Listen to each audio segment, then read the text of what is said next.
Hola, en este momento les quiero decir buenas tardes a todos. I want to say good afternoon to everyone and welcome to CAINEM channel, where we are going to have the Fantastic Five, the leading Fantastic Five once a month.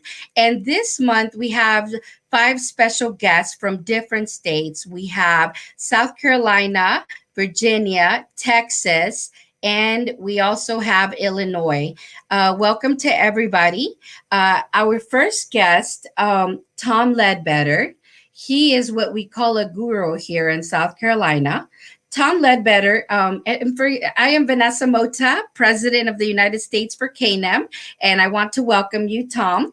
Tom Ledbetter is a management professional with 40 years plus experience in the rapidly changing advanced manufacturing, technology development, small business management, and higher education sectors. His experience includes line, staff, and executive management responsibilities across a broad spectrum of organized disciplines in both public sector and private sector organizations, and in launching and running his own businesses. Since 2003, Tom has been an employee of Midlands Technical College in Columbia, mostly being named Associate Vice Provost.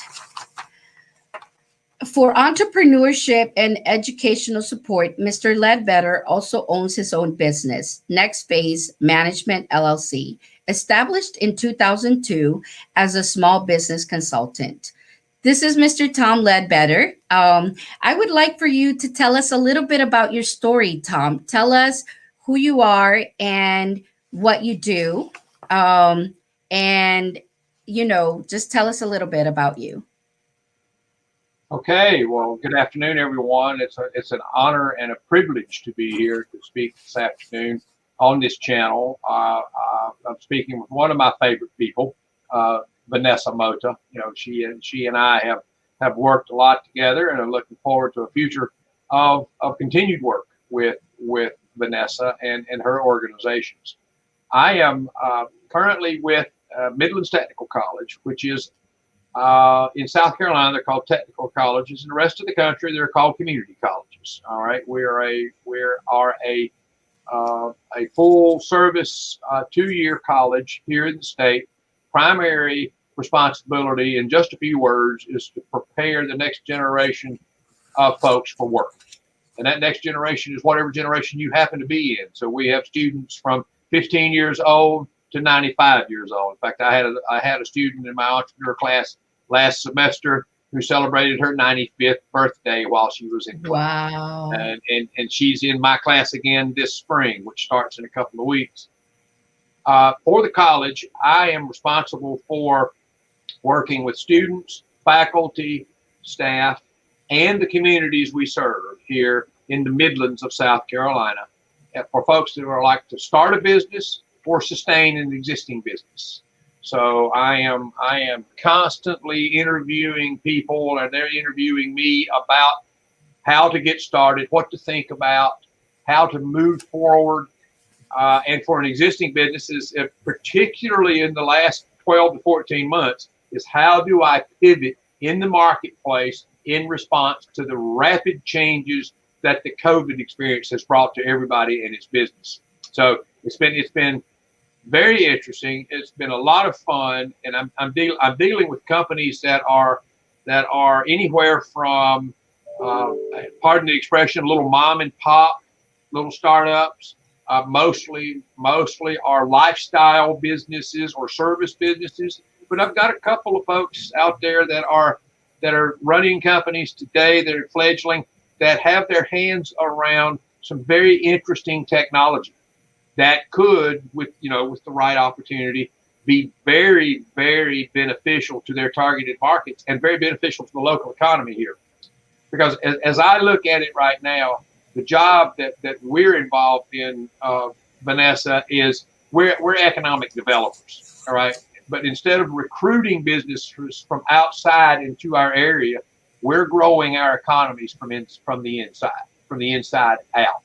So we're making folks move from not having a business to having a business, and folks that have a business to having a larger business. And that's what's exciting about what we do.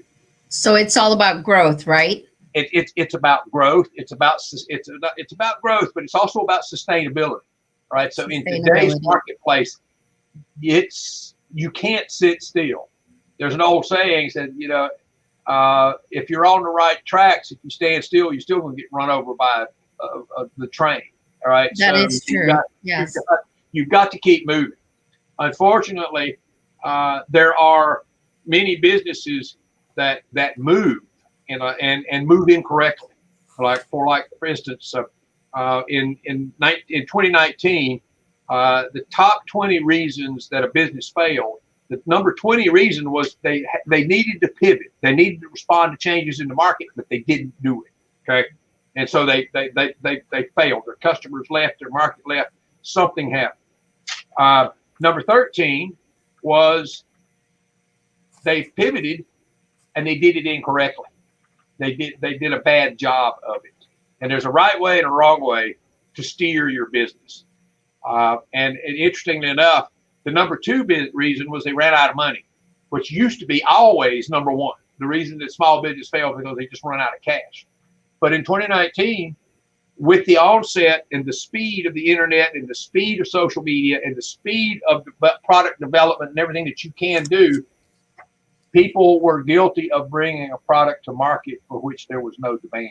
That was number 1. And I find that extraordinarily hard to swallow, but it's also extraordinarily easy to avoid if you know what to do. So you get all the way through product development, all the way through launch, and you're standing out in the marketplace with a product that nobody wants. That to me, I still try to wrap my brain around that one. So what would be a good way to know? Think about it. If you're marketing something and it's something nobody wants, then there's got to be ways that you can do things beforehand, before you begin your business, like, you know, doing research and then maybe getting, you know, what are some recommendations you, Tom Ledbetter, would give those entrepreneurs if they're aspiring to become an entrepreneur? What can you do beforehand to know that this is the market that you are going to reach, or this is a product that could be bought or sold by a specific market? Very good question, Vanessa, and you know the answer to it. You know what I'm going to tell you, and that is to intimately and completely understand the why of your business. Why am I bringing this product or service to the market? Why is it this segment of the market and not another segment of the market? So what you're asking here is a thorough and complete examination of the value proposition of your business idea. Now, that's not whether you think it's a good idea, because any idea that I have is a great idea. All right. It's whether your targeted market thinks it's a good idea. So you have to, the one thing that any potential business owner can do and there's no guarantee, but the one thing that they can do that will lengthen their runway from the start is it's called a direct to the market process, speed to market. Get a marginally viable product in front of customers as quickly as you can to start getting feedback. And if you do that at the front door, you're going to get responses from customers that says, "Yep, I like that, but I wish it was a little bigger. I wish it was a little smaller. I wish it was a different color. I wish you included this in your service profile."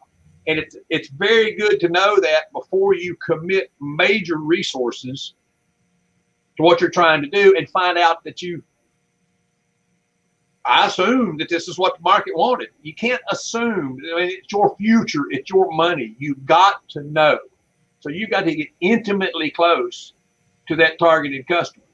And if you're selling tennis equipment, okay, you probably don't want to start marketing at a retirement home, okay? You want to target who is that customer that's going to buy tennis equipment. How old are they? Well, they're between the ages of 12 and the ages of 60, right? So, but there's breakdowns in there of who that is. Who are they? Where are they? How do I get in front of them? All right. So do the research. You said the right word, research. Doesn't cost you anything. You can go to your public library and those librarians will cover you up with information about what it is that you want to do, target markets and everything else. It's not expensive, but it is an extraordinarily good use of your time if you're thinking about going into business. Okay. I have a question for you as far as international. Okay. Mm-hmm. So how is Midlands Tech or businesses, what is the adjustment that is being made in order for example, because of COVID, we're closing everything, but has Midlands Tech gone down with foreign students? Like have the numbers gone down? Foreign students coming here to study, or what is being done to pivot into still growing with the international market coming here? Because sometimes they come here and they find this their I think that's what you and I have talked about that a lot, and I think that's where we are right now.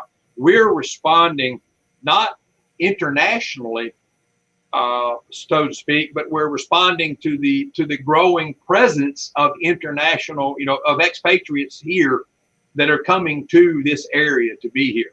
Like, for instance, the Latino segment demographic in our population is the fastest growing demographic in the middle of South Carolina right now. And we are working to mobilize a way to engage more effectively. Now we're having to respond to that, but as you know, there here in the middle of South Carolina, we have a lot of international presence. Okay? Yes. And the nature of our beast as an institution of higher education is that we are animals of our service area. And our service area tends to be a three county area here around the Columbia capital of South Carolina. However, one thing that has happened with virtual is that virtual networks do not recognize geographic or political boundaries. All right. So if I'm on the internet teaching a class virtually, there's no reason that someone from Taiwan or someone from Mexico City or someone from Berlin, Germany couldn't also be online. Right. Yes. So, and we are just at the front door as an institution of looking into this as an opportunity, very much so. Okay, well, I'm really happy to hear this, because honestly, we're such I would say a tossed salad here in the Midlands, where we are everywhere, and there's so many different ethnicities. I love all the demographics that we have here. I would like to ask you something, Tom. If you could tell us, what is the biggest adversity you have had in your time of entrepreneur and leader in this community? The biggest adversity? Yeah, or one of I guess one that really resonates in your head and in your heart, because we grow through adversities, and through failures is that we become successful. So what is a failure that you can really say, you know what, I did this, but this helped me grow in a different way? I started my own business in 2002. All right. And you mentioned that in my bio. At that time, I was into I had just come out of the telecommunications industry, and the pardon the expression, the wheels had fallen off of telecom globally. And so I was in Raleigh, North Carolina, with a house with a mortgage. I had a house and a mortgage in Columbia, South Carolina, 2 kids in college, and no income. So I decided, I probably should do something about this. So I said, okay, well, I'll start my own business. Great. I assumed that because I had had a successful career, a 31-year career in the corporate world, that I knew everything I needed to know about running my own business. And that was not the fact. I mean, that was so far away from reality that it was a stunner for me to realize that I know what I know, but what I know is not enough to be successful in a small business. And I had run 300 people organizations and millions of dollars of budgets and everything else. And I failed running my own business because I didn't understand nuances of success at a small business level, right? I'd show my wife my business cards. I'd show her my stationery. I'd show her my new computer. Say, look at this, all this great. Look at all this stuff. And she said, where's your orders? And I said, but look, did this laptop? She said, you don't have any orders, do you? All right. I had forgotten the number one skill set necessary to be successful in your own small business, and that is the ability to sell. You look at my career in the background, I had years in customer service, but I didn't have any years directly in front of the customers asking them for orders. And that's one of the hardest things to do if you've not ever done it before. You can get the best case in the world, but if you don't ask for the order, you're not getting the business. So I look at that and I say, that's what I learned. I had to learn how to sell. And the first sales class I went into, professional sales class, the instructor sat there and he got everybody to agree that they were uncomfortable with sales. And he couched it this way. He said, you're telling me that the livelihood of your business and the livelihood of your family depends on your not being able to ask for the order. What are you going to do about that? And that just comes home to you and says, I've got to grow up. I've got to learn how to present myself. I've got to learn how to generate this relationship that's necessary, but I've also got to learn to ask for the order.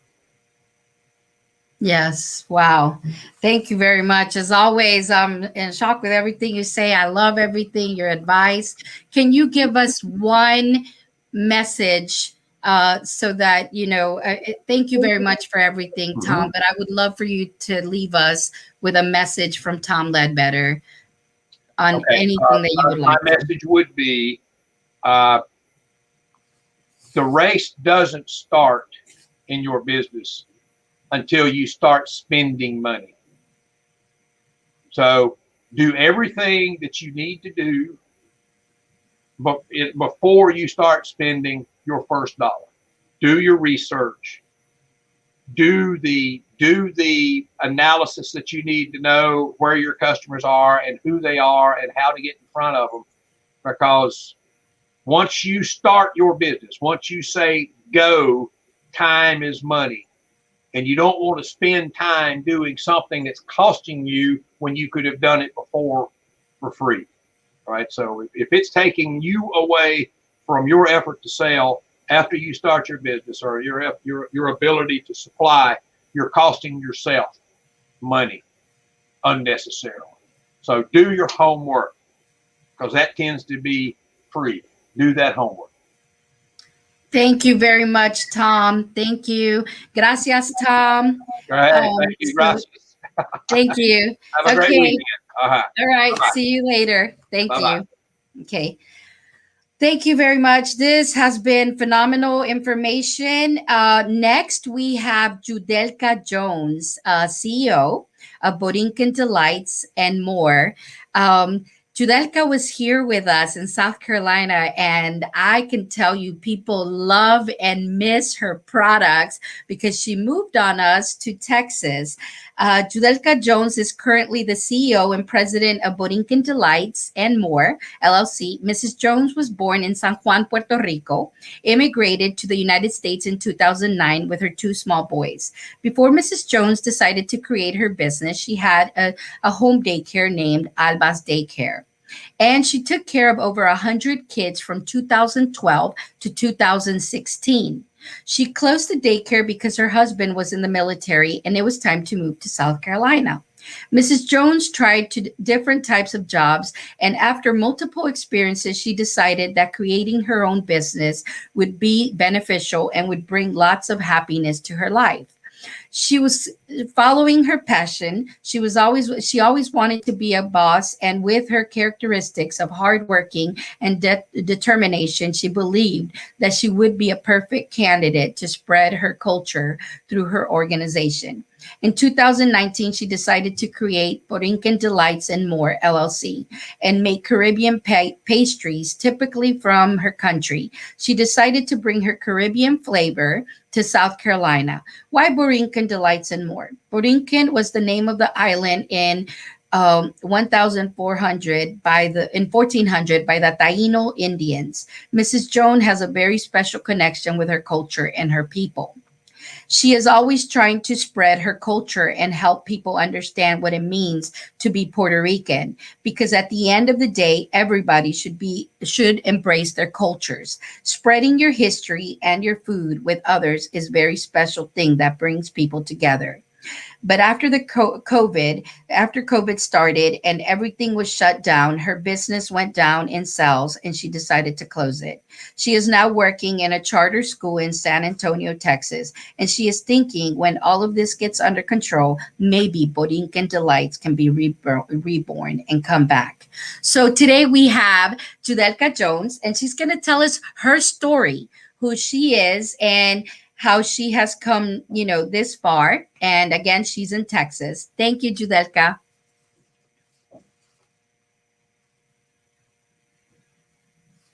I think you're muted.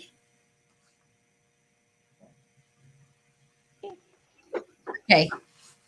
Hey, I am Hey. so happy to be here with you, my friend. Thank you for Okay. the invitation. For me, this is very, very special.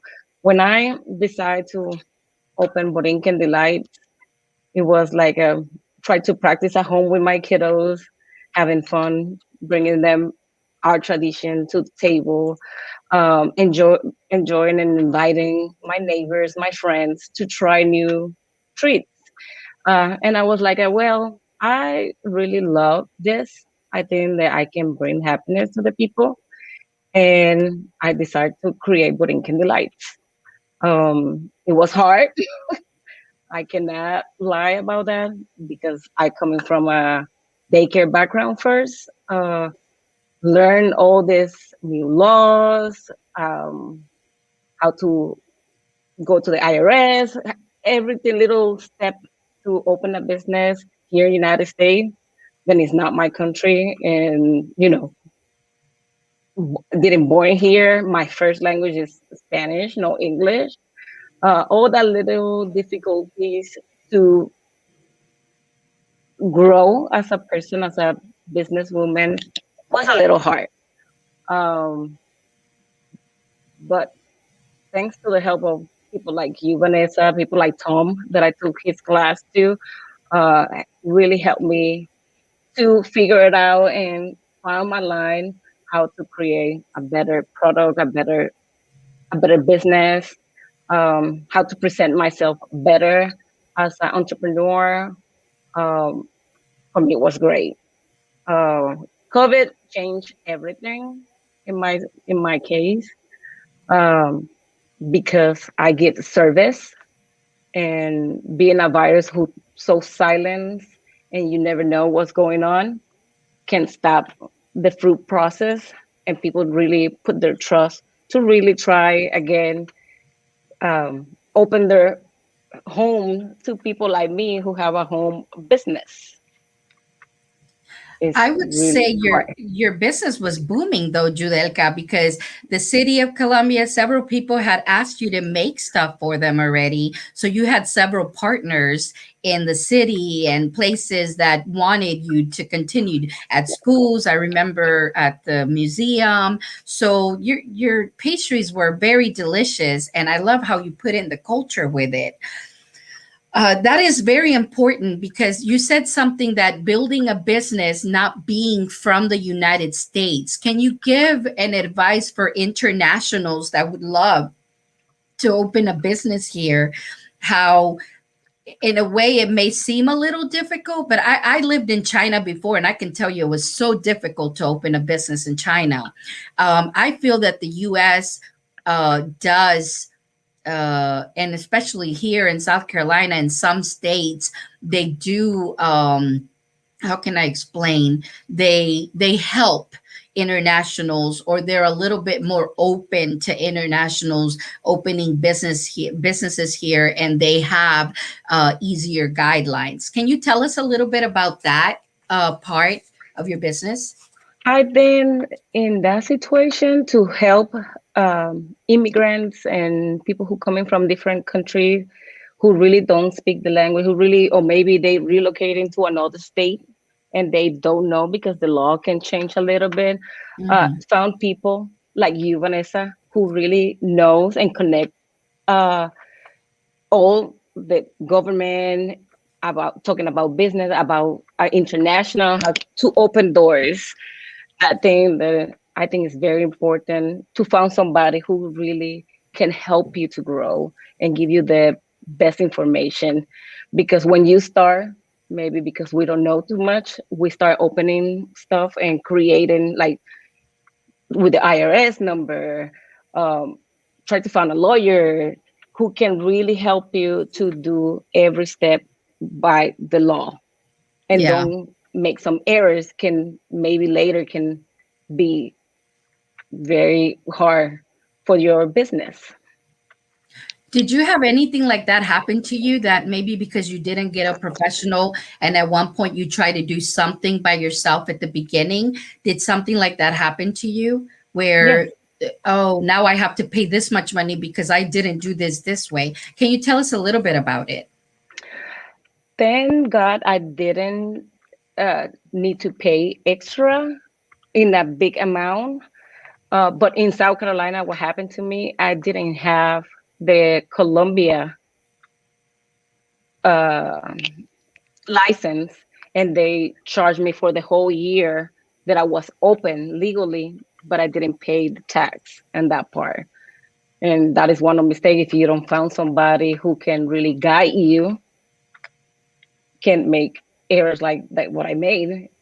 But at the end, I found a great lawyer who's a business lawyer, and she really guided me and helped me and give me all the tools that I need for I can keep working as a home business without having the stress to make more mistakes. Good. So would you tell internationals or people who are migrating from state to state, would you suggest that they open a business? Is it easy? Is it difficult? What is your idea, your gist on that?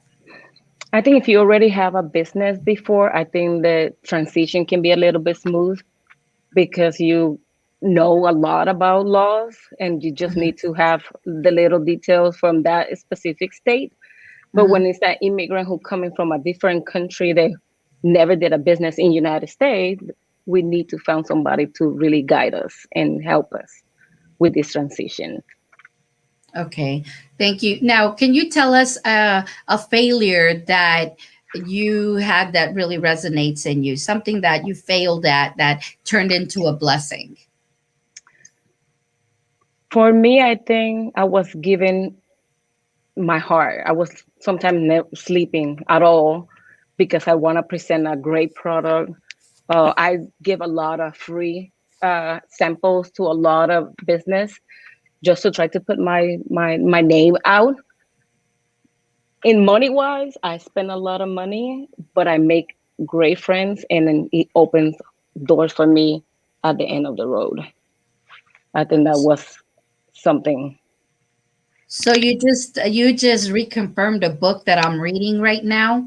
You served more than you thought about money, and that's why your bit. I mean, yeah, COVID changed things, but I saw your business booming. That name, people still talk about it here after you left. So it's really more of the legacy that you're leaving behind here in South Carolina, because people are like, or they'll come in there, oh, Borinquen Delights, or where is she? Had a Puerto Rican lady come and ask me the other day, and I was like, well, she moved to Texas. But that's, to me, it confirmed what I'm reading in a book, that it's about serving, and you served and made great relationships, and you got different things out of it, and you got more growth. So that's really good. Now, Judelka, could you leave us with a message? What is a message from Judelka Jones that you could tell people, that you could leave us with? I think me, Judelka, I'm not gonna say Judelka Jones. Judelka Jones is the person who married the Sergeant Jones. I think the Judelka Rodriguez in me is no stop. Sometimes it's a hard, long road, but you can do it if you really want to. And no matter if you put it a little bit, 10 cents here, a small little dollar for you can put to the side for create your own business. Later on, you're gonna see your results, and you can do it. Thank you very much, Judelka. Thank you for everything, and thank you for this great advice. Okay, so I hope And to I see have my you. business sleeping Huh? a little bit because here in San Antonio, we're gonna open maybe next year. Good, good. Yes, so it's about never giving up too. Thank Yeah. you very much, Judelka. Okay, have a wonderful day I at thank work. you. Thank you. So that was Miss Judelka Jones. Now we have Mr. Adalberto Weezer.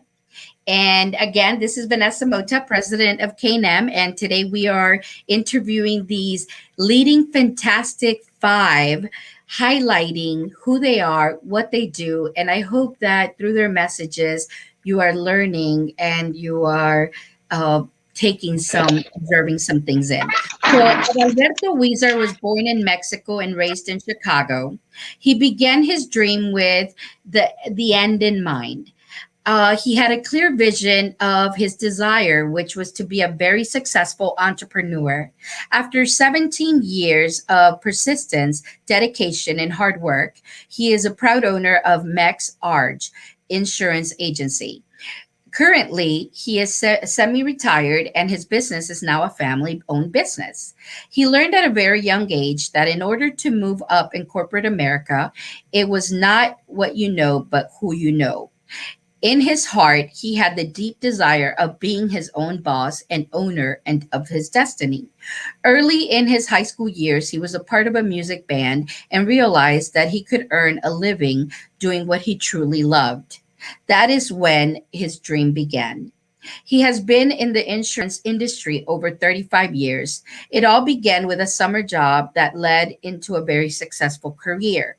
He explored different options while learning the industry. He started with a captive company that gave him the knowledge and experience on how to provide the service people needed. Throughout the years, he faced many obstacles. With the help and support of his family, his dream came true. In closing, he is stating one of his favorite quotes: when the going gets tough, the tough gets going.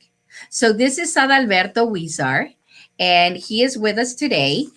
Can you tell us, please, Adalberto Weezer, can you tell us your story of who you are, how your story became as an entrepreneur? Ahí estoy yo, pero Yeah, hi, you're on. no soy. Me está hablando. Yeah, okay, you're on.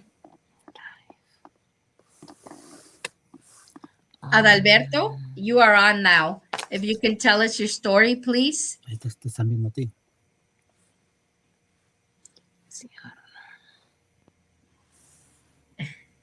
We can No see mires, you. Emma. Okay, we can see you now.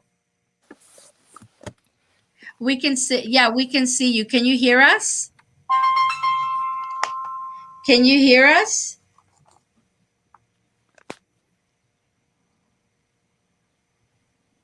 Mm, Okay, Adalberto, you are on now. You can talk. You cannot hear us? Okay, so since Adalberto cannot hear this us, host we unmuted are your going mic. to Unmuted you. Juanita She McDonald, unmuted and you, then so you hopefully can we you could can we could reconnect with Adalberto later. So thank you.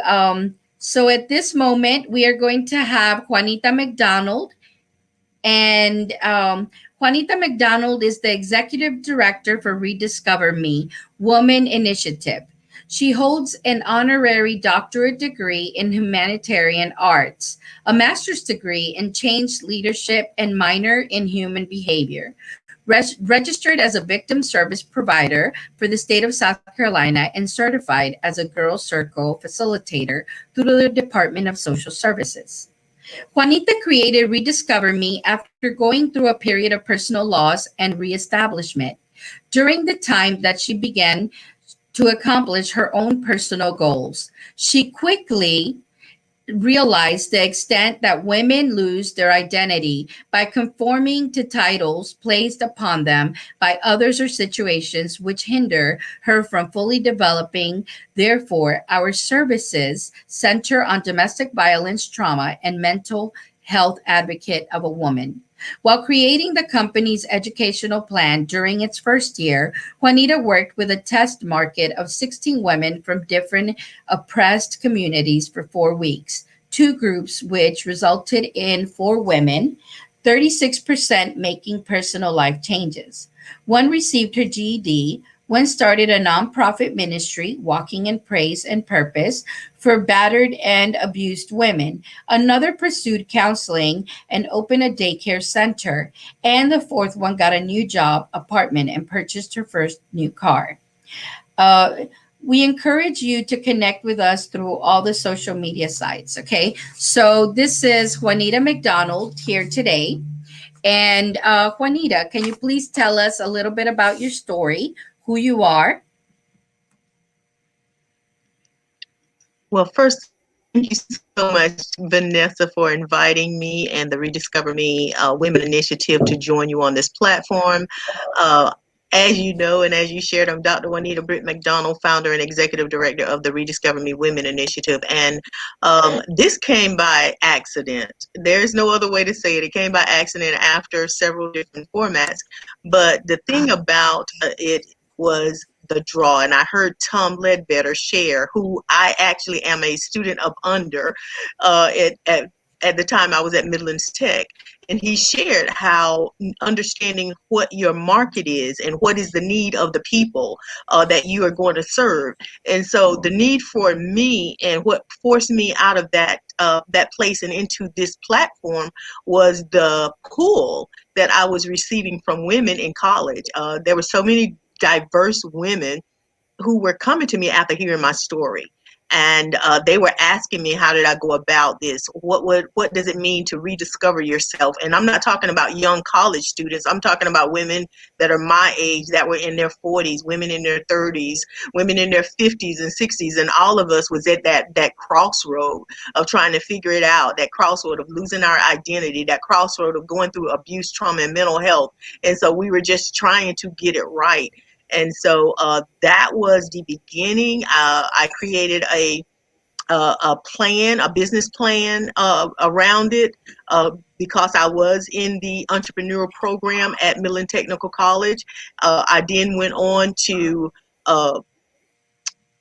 go into the psychology background of human behavior at Columbia College. We received an award for our template design for Rediscover Me, and received the certificate of outstanding community organizational leadership in 2017. And so this actually started in 2016. And so it has transformed from a small design to something that has taken us all over the United States. We have right now a very large variety of women, diverse and cultural, that participates with us. And so we're excited about what we're doing in supporting women that are affected by abuse, trauma, and mental health.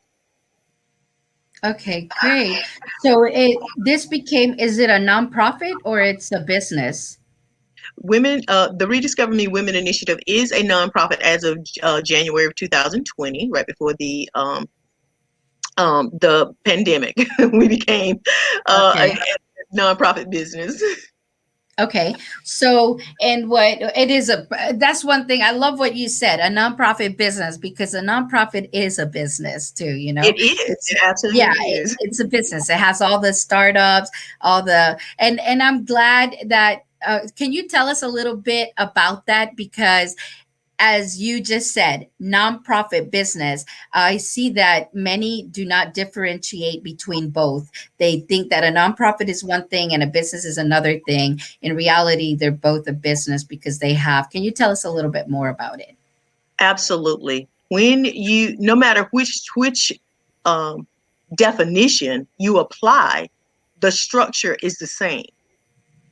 No matter which definition you apply, the structure is still the same, except for one is governed by a board and the other one isn't. That's the only differentiation of the two. And so for me, I was trying to not have any types of caps or limitations because of the fact that we were going to be nonprofit. So what that meant for our organization is we didn't want it to be defined by economic status. That was something that I struggled with for years, is to make certain that it didn't look, that people, when they hear Rediscover Me, they don't see it as a nonprofit that only works with marginalized, oppressed women. We are, so as we have been building, we work with all cultures, we work with all economic status, we work in multiple demographics. And so what we have found is that all women are affected in the same manner. And so the services that we provide, our educational plan, it radiates with the heart of the woman. Okay, good, great. So can you tell me what was when you thought of Rediscover Me, what was the turning point that said, this is it? This is exactly the structure I want for Rediscover Me. This is what I want to help all women. I looked at, first of all, I did my internship up under a local domestic violence program. I actually did it 2 years, SCAVASA, South Carolina Coalition Against Domestic Violence and Sexual Assault.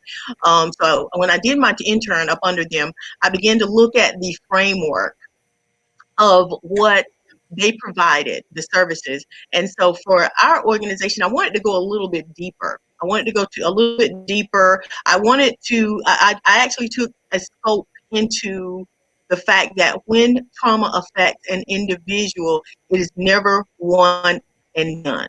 It is never one and done.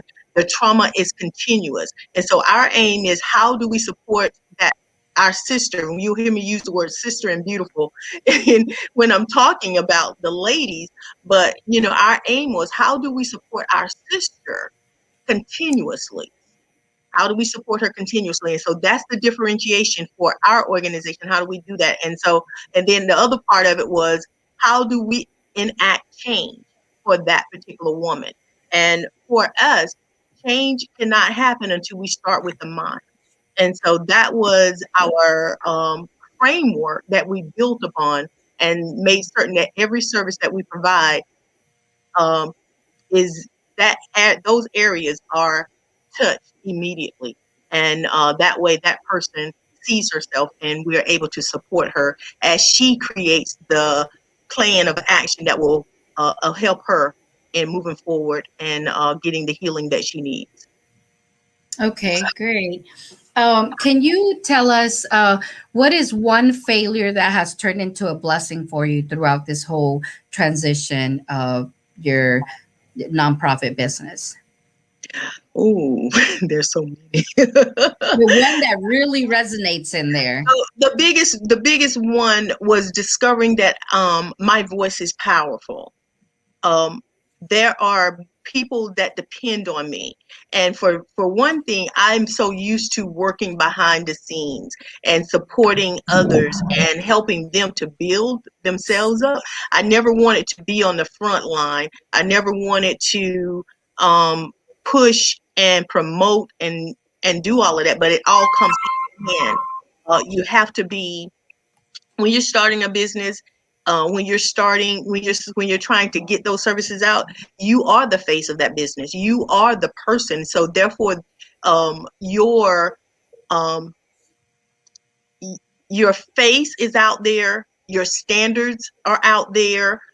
You have to be very strategic and intentional about your partnerships. You have to make certain that whatever or whomever is representing you in your organization, that they understand that you represent me and I represent you. And so when you go out, whatever is presented, it comes back. And so that was the biggest thing that I had to learn. I had to learn how to step forward, and it required me amplifying my voice to be able to share that with those around us. Wow. Thank you very much. I'm just like, this is, so you have it all, it's just listening to every single one of you, like all your adversities and everything that you go through and the things that are happening that make the rest of us also learn. We learn from each other, and this is something, like I said before, it's about giving, it's about serving, and it's about learning from each other.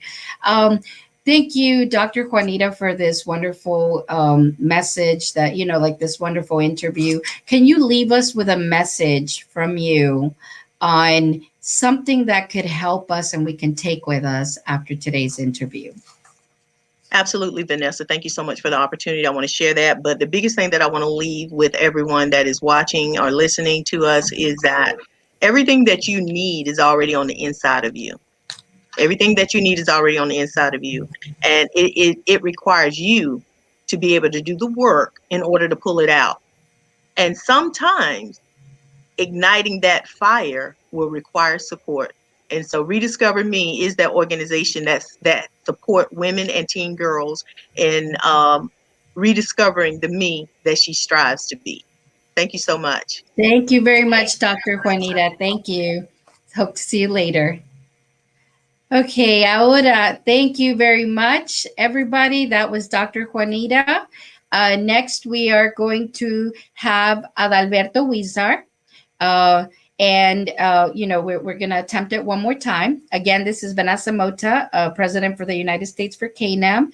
I am so happy to be part of CAINEM and especially this CAINEM channel. So Alberto Weezer was born in Mexico and raised in Chicago. He began his dream with the end in mind. He had a clear vision of his desire, which was to be a very successful entrepreneur. After 17 years of persistence, dedication, and hard work, he is a proud owner of MexArch Insurance Agency, and he's currently semi-retired, and his business has turned into a full family business. Alberto Weezer is a person who has been in the insurance industry for more than 35 years, and he will leave you with his favorite quote, which is, "When the going gets tough, the tough gets going." Now, Adalberto, can you please tell us a little bit about your story and, how business is in Chicago? We would like to know a little bit more about that. First of all, good afternoon, Vanessa. And sure enough, thank you for having us, having me here. It's a pleasure, being with you tonight. I've been following your success, your career, and I've been seeing every step of how you've been,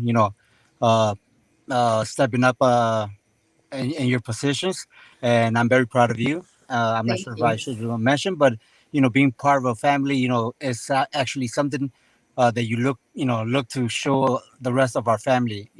That if it's doable, and you think about it, it can be done. So you're Yes. a big example of all this for our family, and thank you, Thank thank you you. again. And Thank yes, going to Chicago, I guess like everything else, with this tough times right now, the epidemic going on, it's been tough on all the businesses, especially, some of the restaurant business, other businesses that, that are really actually hitting it hard. We're having a problem, but not, we've actually been working from home part of the time. 3 days a week we're working from the office with limited uh having people inside the office and all that's very limited, taking precautions. So it's been tough. It's been tough all over, but uh, like that quote says, when the going gets tough, the tough get going, and that's has always been my motto. And you know, thank God, right now my son's been running the business most of the time. I've been doing other venues, which has been keeping the business afloat ever since I started. I've been a go getter. If it's not one thing, whatever, I'm always ready to do whatever it takes, and that's what it takes. have the passion for whatever you're doing, love what you're doing, and anything is possible. So you are right. You are another confirmation of a book I'm reading right now, and about taking risks. You have to learn to take those risks, because if you don't take them, you never know if you could have, would have, or anything. Right? Is that Yes, what you're definitely. saying? Yes, definitely.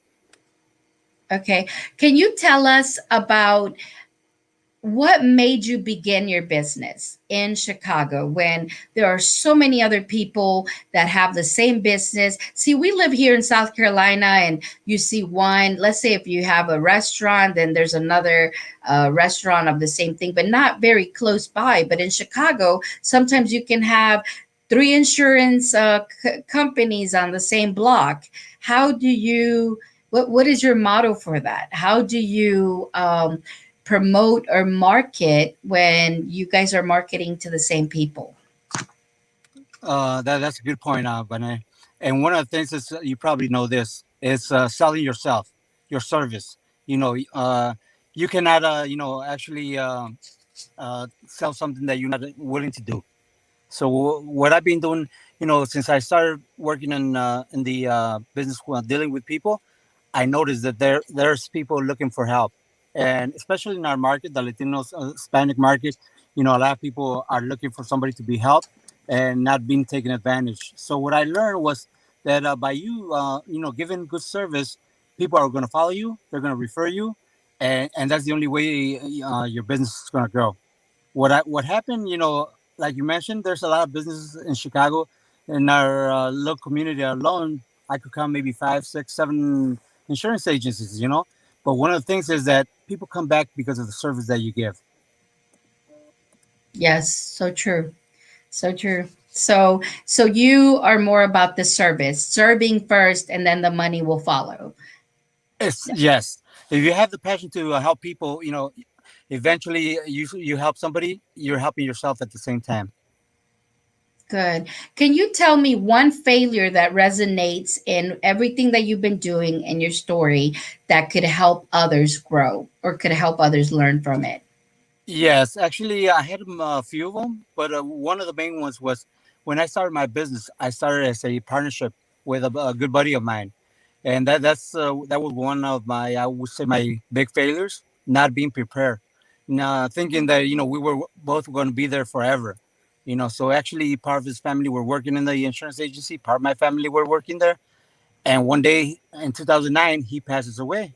So at that time, I felt that I was actually being alone for the first time, doing my business without having anybody else to back up on. And eventually, when my partner passed away, his family stepped out too. Which our dream was that if something would happen to us, our legacy, our business would grow. Within our family. That was our goal. But eventually, his family, they had different ideas. They didn't want part of the insurance agency. So I felt, I was at that time, I felt alone. But at the same time, I think it was a blessing. I'm not saying it in the wrong way, but the thing that I'm not sure if you ever worked with somebody else. When you have two persons working together, there's different ideas. You cannot decide do this, do that without consulting your partner.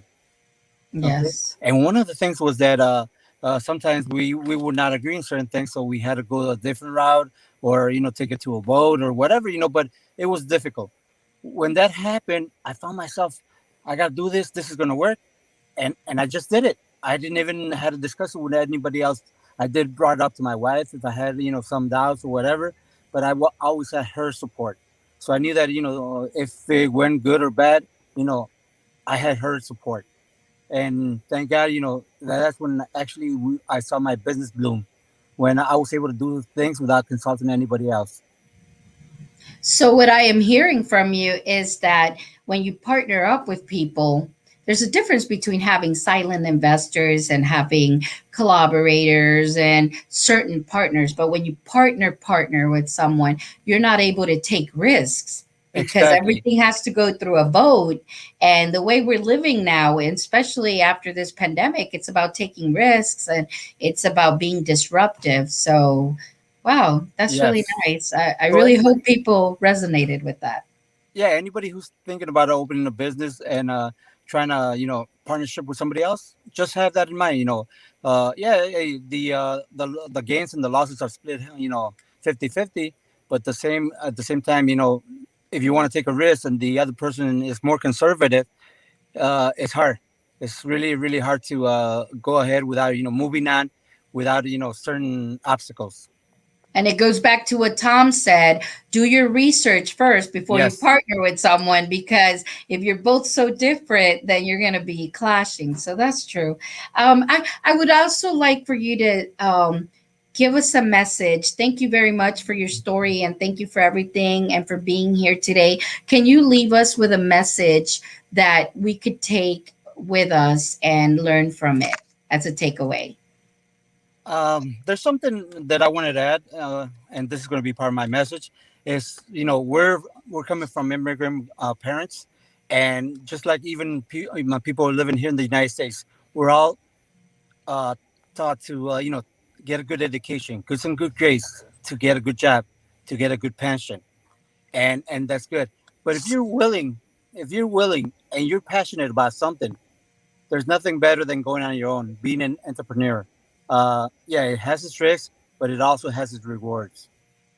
Thank you very much. Thank you. And I hope to speak to you guys later. Thank you. Take care, Mia. Bye bye. Thank you. Bye. So at this moment, we have Ulises Chavez, born in Mexico City.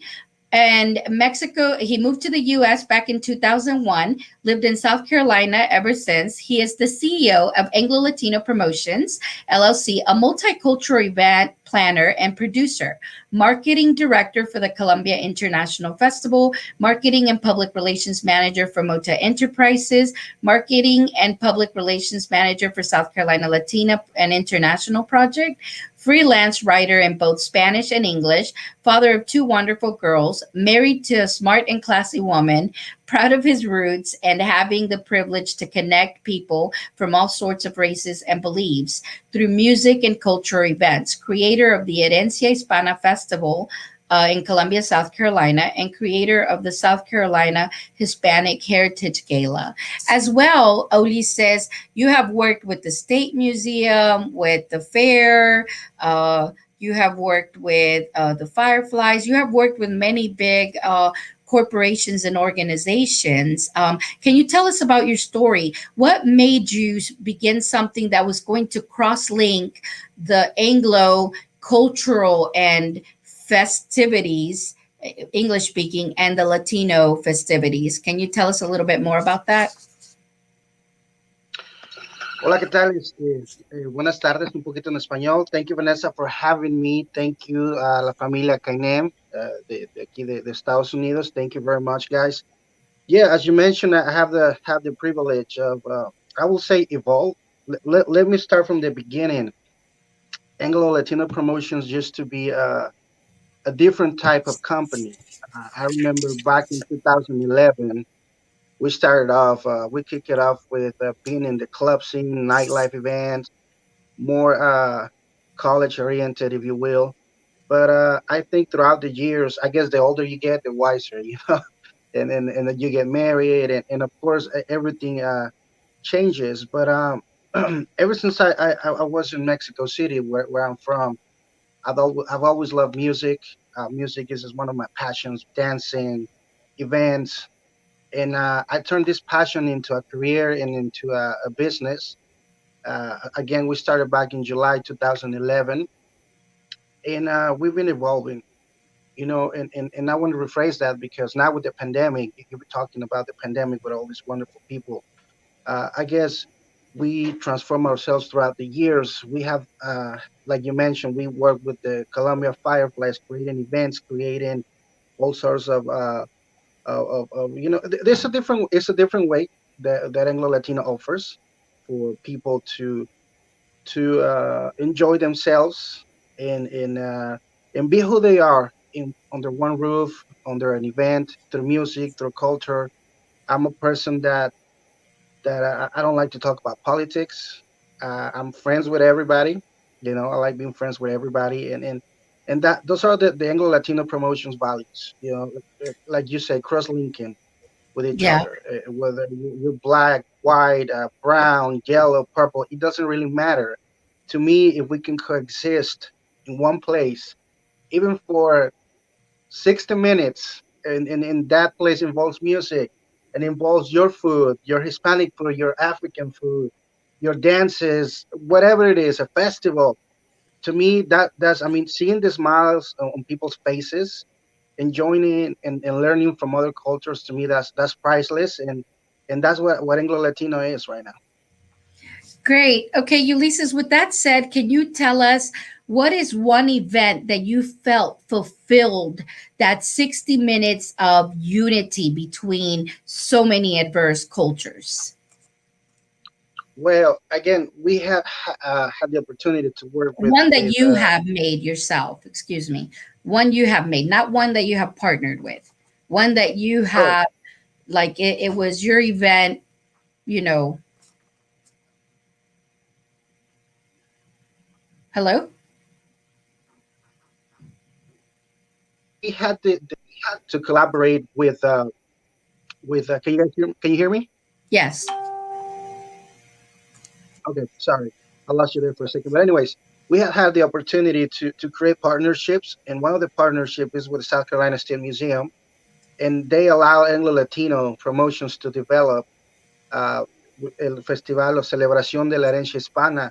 I think that being an Anglo Latino promotions event, it shows a lot.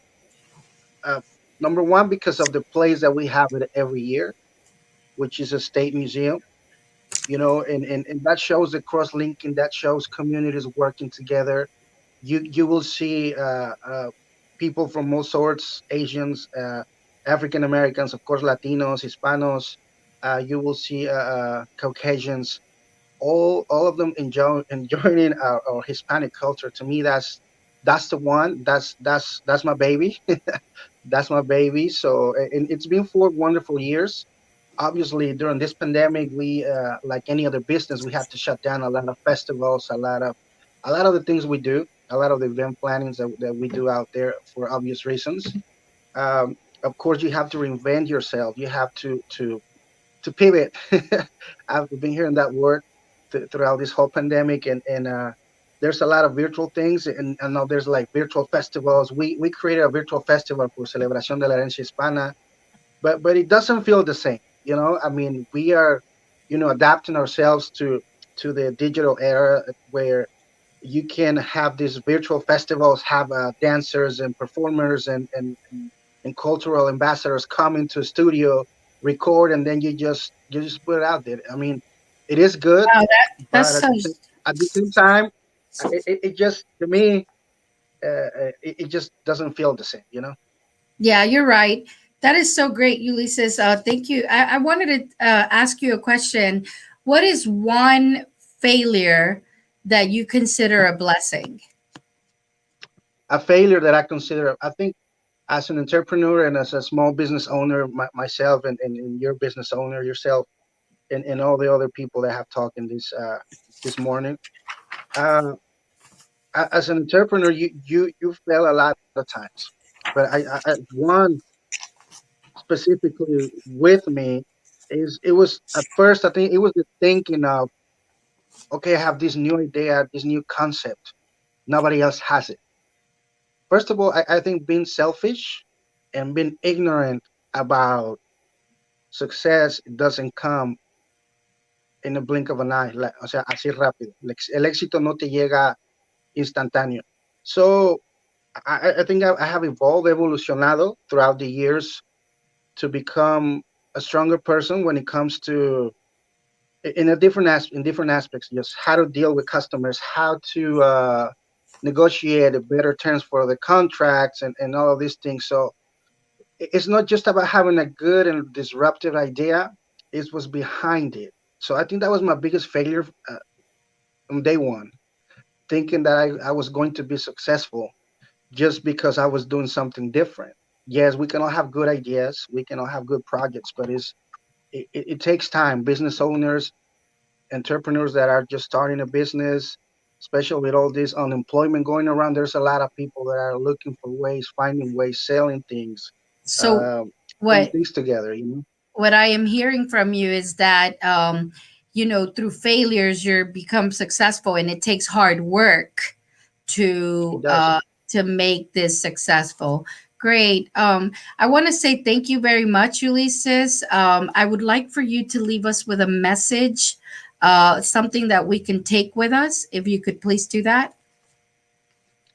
I guess discipline. Discipline is the key. Discipline yourself. Create a system. Be innovative. Adapt yourself to changes. Okay, you can ride on everybody else's train. Te puedes subir y navegar con todos. Adáptate a los cambios. Be yourself. Present good ideas. Be disruptive. You just said it yourself. And that's it. I mean, it's about how you adapt yourself to changes.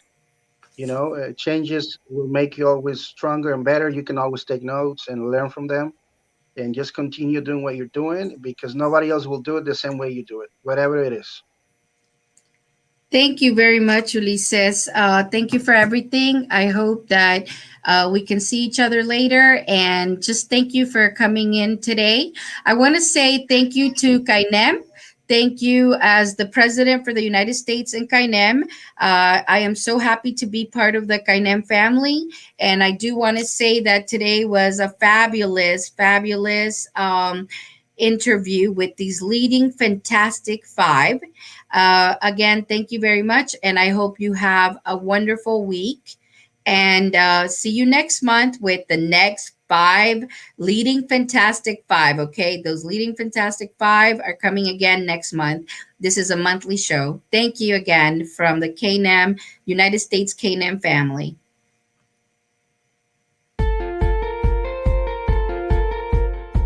CAINEM nace a partir de la conversación que tuvieron 2 emprendedores. Al intercambiar opiniones se dieron cuenta que las dificultades por las cuales atravesaba su emprendimiento eran muy similares. Entonces decidieron ser parte de la solución en vez del problema.